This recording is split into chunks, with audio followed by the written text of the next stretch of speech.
నా 25 ఏళ్ల రాజకీయ ప్రస్థానం తెలంగాణ ప్రజల ముందు ఒక తెరిచిన పుస్తకం లాంటిది.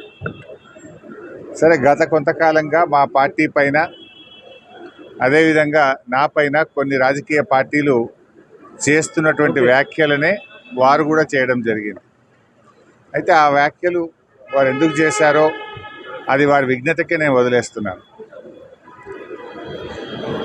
కేసీఆర్ గారి నాయకత్వంలో గత 2.5 దశాబ్దాల కాలంగా ఒక క్రమశిక్షణ కలిగిన కార్యకర్తగా రాష్ట్ర సాధనలో, రాష్ట్ర అభివృద్ధిలో నేను చూపిన నిబద్ధత, నా పాత్ర అందరికీ తెలిసినటువంటిదే.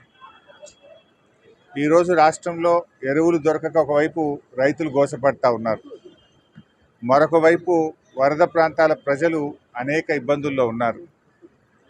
కేసీఆర్ గారు దశాబ్ద కాలం ఎంతో కష్టపడి నిర్మించిన వ్యవస్థలను, ఒక్కొక్క వ్యవస్థను ఉద్దేశపూర్వకంగా ఈనాడు రేవంత్ రెడ్డి గారి ప్రభుత్వం కూల్చేటువంటి ప్రయత్నం చేస్తూ ఉంది.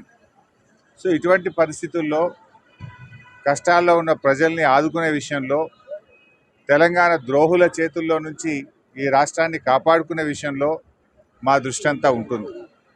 సో మేము ఈ రాష్ట్ర సాధనలో పోరాటం చేసిన వాళ్ళం, ఈ రాష్ట్రాన్ని కాపాడుకోవడంలో బాధ్యత కలిగిన వాళ్ళం. సో మా సమయాన్ని అంతా కూడా దాని మీదనే మేము వెచ్చిస్తాం. తప్పకుండా కేసీఆర్ గారి నాయకత్వంలో తిరిగి బీఆర్ఎస్ పార్టీని అధికారంలో తెచ్చుకొని ఈ ప్రజలు పడుతున్న కష్టాలను తొలగించడానికి అందరం కలిసికట్టుగా ముందుకు సాగుతాం.